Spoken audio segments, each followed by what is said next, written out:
This executive told Jeremy Fowler that Josh Allen was overrated during Fowler's yearly front office poll. And that didn't sit well with Bills GM Brandon Beane. Holy cow, take a listen. It's frustrating. You try to ignore this stuff, but Josh is going into year 7, and there's still the naysayers. I don't get it. If I was going to use rated, I would say underrated before I would say overrated. I know people love the rankings of whoever, but when you don't put your name to it and you make comments like that, like, who is this executive? Executive is a loose term. Sal, there's idiots everywhere. Right? I don't know. Till you put your name on it, I don't know. Okay. Our criticisms of Josh Allen warranted.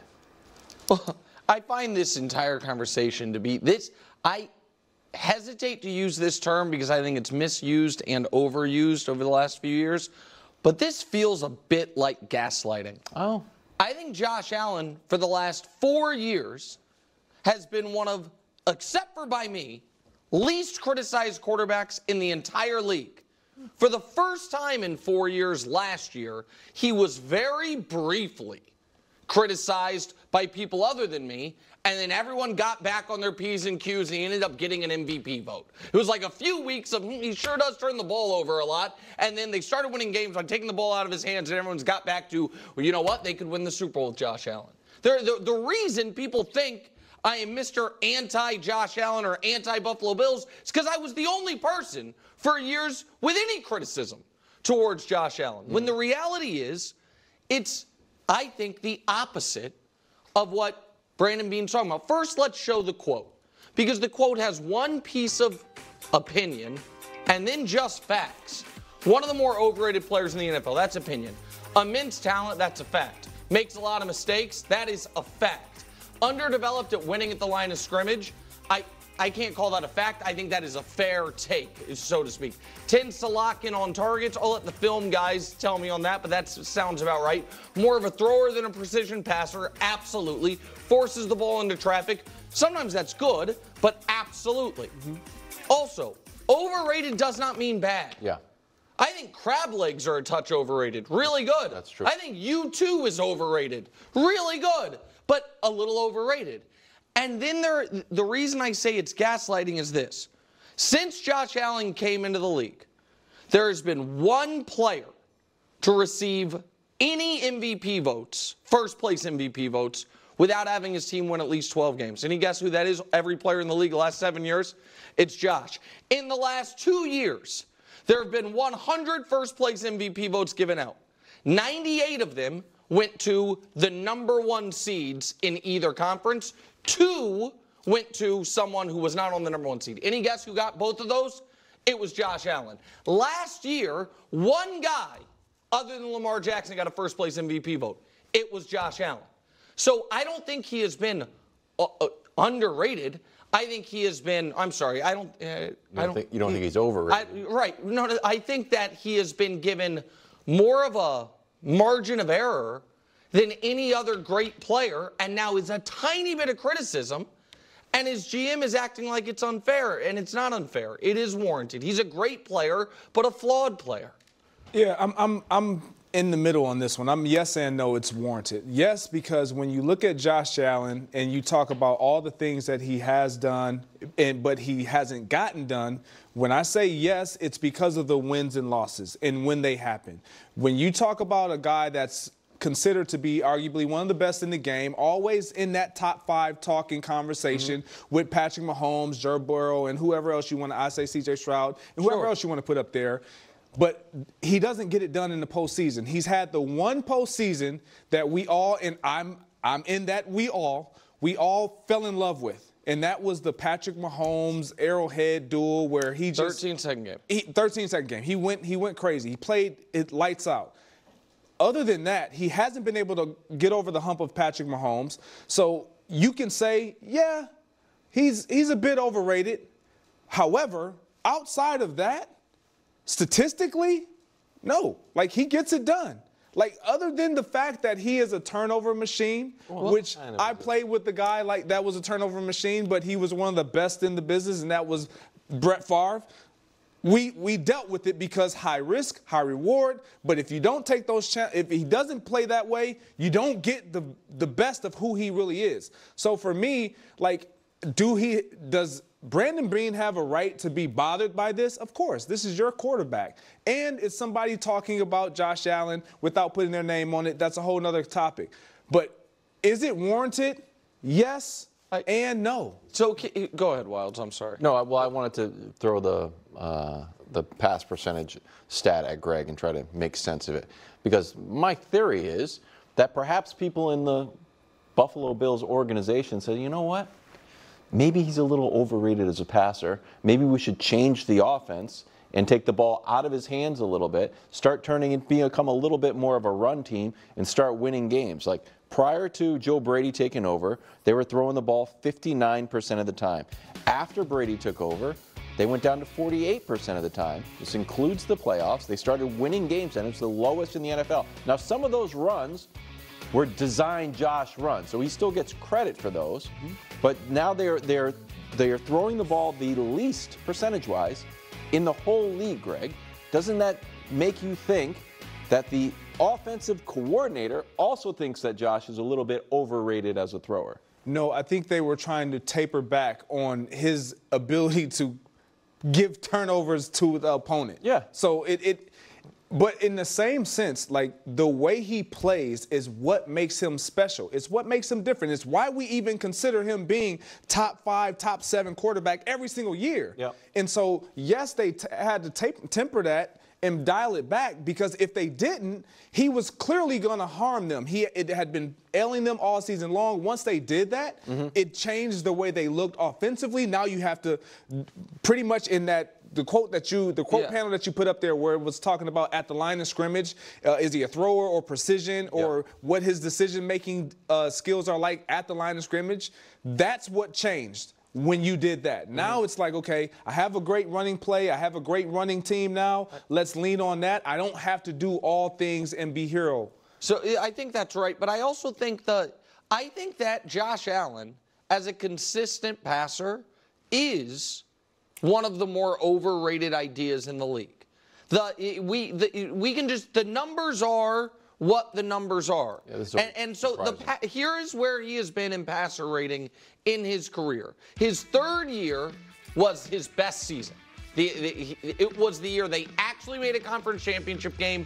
They won 13 games. They got blown out by the Chiefs, but that was a Chiefs team that was defending champs at full strength, still with Tyreek. They were young.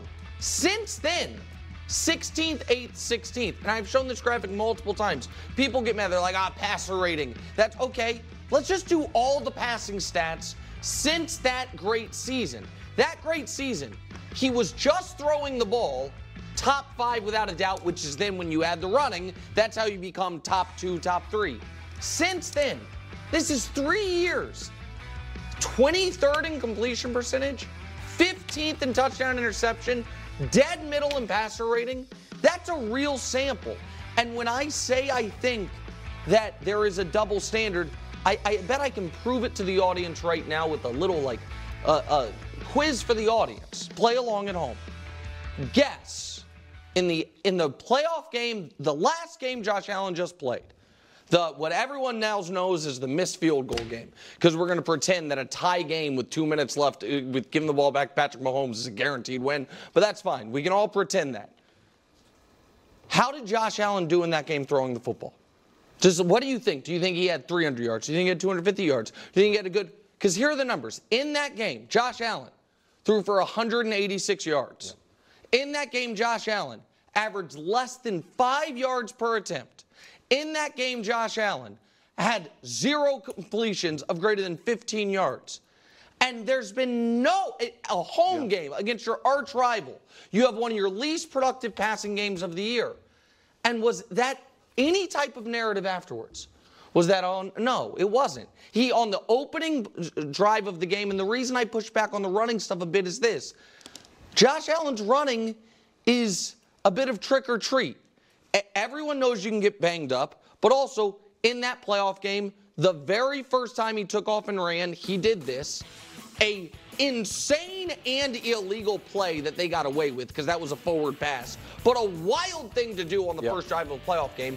And the last time he took off running, he did this. And, I mean, it's just dumb luck that the game's not over right there. And so there's the injury risk. You're not always cutting down on the mistakes there. And so with all that said, I think he's clearly one of the 5 best quarterbacks in the league. But to act like any criticism is unfair, he's one of the least criticized players in football. All right, odds to win the AFC. The Champs are at 1. The Ravens are at 2. Buffalo tied with Cincinnati, and then the Texans coming in at the 5 spot. Greg, do you think the Bills are a legit threat to win the AFC? Here's where I'm completely opposite of this. I don't think that they are a legit threat to win the AFC, simply because when I look at their roster and when I know their quarterback, although he is elite, he has still shown signs to where he doesn't rise to the occasion and deal the way that he needs to when it's all on him.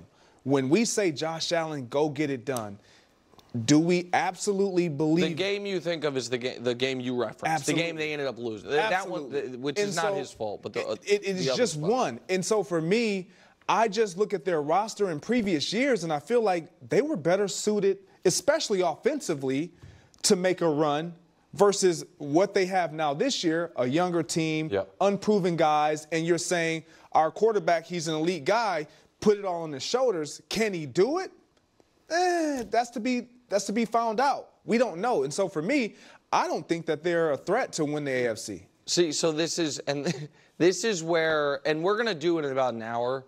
We're going to do, like we teased at the top, a Super Bowl bubble thing, and you'll see I have a bias in it. And it's a bias towards the quarterbacks I believe in. Even if they haven't proven it yet, the guys who I believe are A-plus talents, I think those teams are always alive. So, of course, the Bills are alive. Because at some point, he should corral all of it. That's what is, and I understand some of the audience might be confused by me having this take. I am not putting a ceiling on what Josh Allen ultimately will be. I'm just trying to be honest about what he has been up to this point.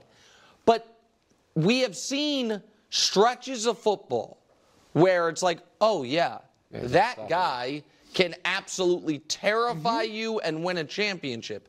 The question is, can he string it together at the right time? And the other question probably is, can someone else beat the Chiefs for him?